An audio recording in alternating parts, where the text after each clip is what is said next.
Hello viewers, आज के इस वीडियो में हम लोग बात करेंगे फेसबुक हैकिंग के बारे में।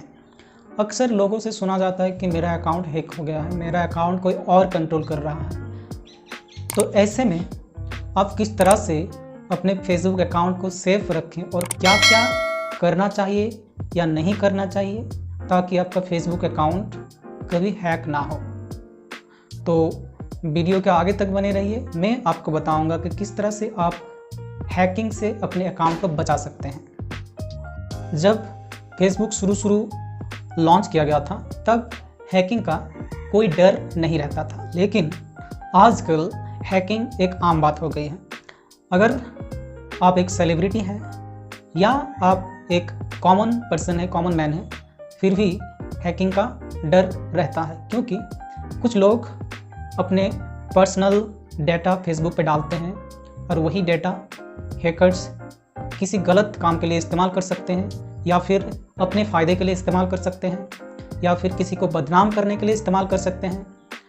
तो इसीलिए फेसबुक हैकिंग से बचना बहुत ज़रूरी है और फेसबुक हैकिंग से बचने के लिए आपको क्या क्या सावधानी लेनी पड़ेगी वो सब आज इस वीडियो में आपको बताऊंगा।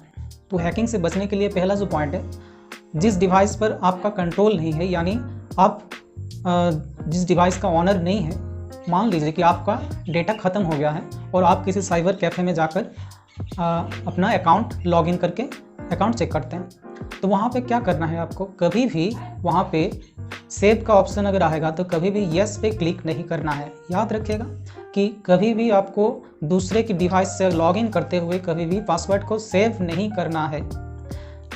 अगर सेव कर लेते हैं तो इससे आपको क्या क्या नुकसान हो सकता है। अगर आप सेव कर लेते हैं तो इससे क्या होगा कि मान लीजिए कि कोई दूसरा व्यक्ति वहाँ पे लॉगिन कर रहा है और उन्हें आपका अकाउंट का डिटेल्स मिल गया और आपने अपना पासवर्ड सेव करके रखा था, इसीलिए उसे पासवर्ड देने की अलग से ज़रूरत नहीं है। वो अकाउंट पर क्लिक करते ही लॉगिन कर लेगा, लॉगिन करने में उसे कोई प्रॉब्लम नहीं होगी। और एक बार अगर वो लॉगिन कर लिया तो आपका अकाउंट उसके कंट्रोल में चला जाएगा।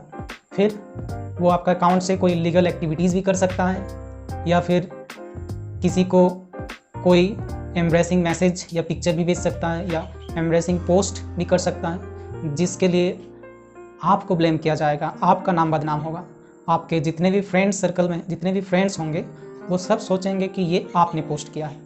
तो याद रखिए, इससे बचने के लिए आपको ये चीज़ ध्यान में रखना पड़ेगा कि जब भी आप किसी दूसरे डिवाइस से, अपना डिवाइस छोड़कर दूसरे डिवाइस से जब भी आप लॉगिन करते हैं तो कभी भी पासवर्ड सेव नहीं करना है। अगर आप किसी दूसरे के डिवाइस से लॉगिन करते हैं तो हमेशा याद रखिएगा कि आप जब अपना काम पूरा कर लेंगे तो आपको हमेशा लॉग आउट करना है, क्योंकि लॉगिन करके अगर आप लॉग आउट नहीं करते हैं तो अगर वो पेज वहाँ पे कोई भी डायरेक्टली खोल देता है तो वो पेज से आपका अकाउंट ओपन हो जाएगा। तो याद रखिए, सिर्फ पासवर्ड को सेव ना करना ही हैकिंग से बचने का एकमात्र उपाय नहीं है। इसके अलावा हमेशा आपको लॉगिन करके लॉग आउट करना है। इससे कोई भी व्यक्ति कभी भी आपका अकाउंट से लॉगिन नहीं कर पाएगा बिना पासवर्ड के। तीसरा जो पॉइंट है कि आप जब भी लॉगिन कीजिएगा किसी दूसरे डिवाइस से तो हमेशा ऑथेंटिकेशन कोड के जरिए आप लॉगिन करें। ऑथेंटिकेशन कोड क्या होता है कि आप जिस ईमेल आईडी से या फ़ोन नंबर से लॉगिन करते हैं, किसी दूसरे डिवाइस से लॉगिन करते वक्त हमेशा आपसे एक ऑथेंटिकेशन या 2 स्टेप वेरिफिकेशन के लिए पूछा जाएगा। तो आपको 2 स्टेप वेरिफिकेशन के जरिए ही हमेशा लॉगिन करना है। इससे क्या होगा कि जो ईमेल या फ़ोन नंबर आपने अकाउंट के साथ जोड़ा हुआ है, उस फ़ोन नंबर या ईमेल पर आपको एक वेरिफिकेशन कोड भेजा जाएगा। अगर आप या हैकर जो भी इस तरह से लॉगिन करने की कोशिश करता है तो हमेशा वो कोड आप ही के पास आएगा और वो कोड डालकर आप लॉगिन कर सकते हैं।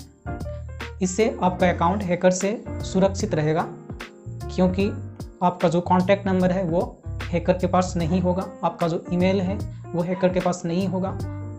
तो इसलिए जो भी वेरिफिकेशन कोड भेजा जाएगा, कोई भी आपका अकाउंट से अगर लॉगिन करने की कोशिश करे तो वो वेरिफिकेशन कोड सिर्फ और सिर्फ आपके पास आएगा।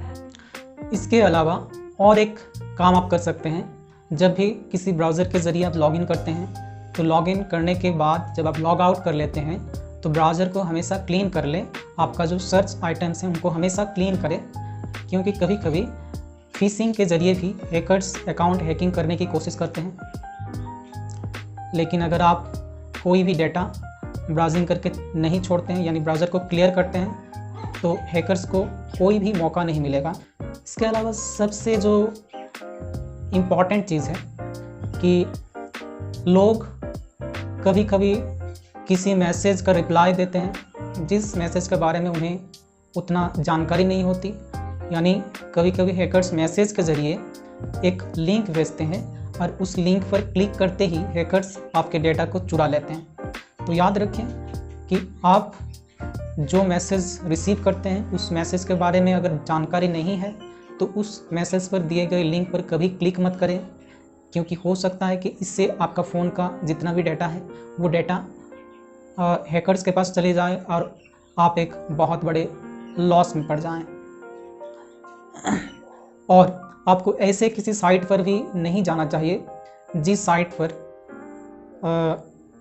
मैलवेयर या स्पाईवेयर की संभावना ज़्यादा हो। यानी कहने का मतलब है कि अगर आप पॉर्न साइट या फिर टॉरेंट साइट पर लॉगिन करते हैं तो यहाँ पर ज़्यादा चांस रहते हैं स्पाईवेयर और मेलवेयर की होने के। स्पाईवेयर और मेलवेयर मैलिशियस सॉफ्टवेयर है। मैलिशियस सॉफ्टवेयर मतलब इन चीज़ों को लोगों का डेटा चुराने के लिए ही बनाया जाता है। तो अगर आप ऐसे किसी साइट पर जाते हैं तो याद रखिए उस साइट पर कभी भी किसी लिंक के ज़रिए आपको नहीं लॉगिन करना है।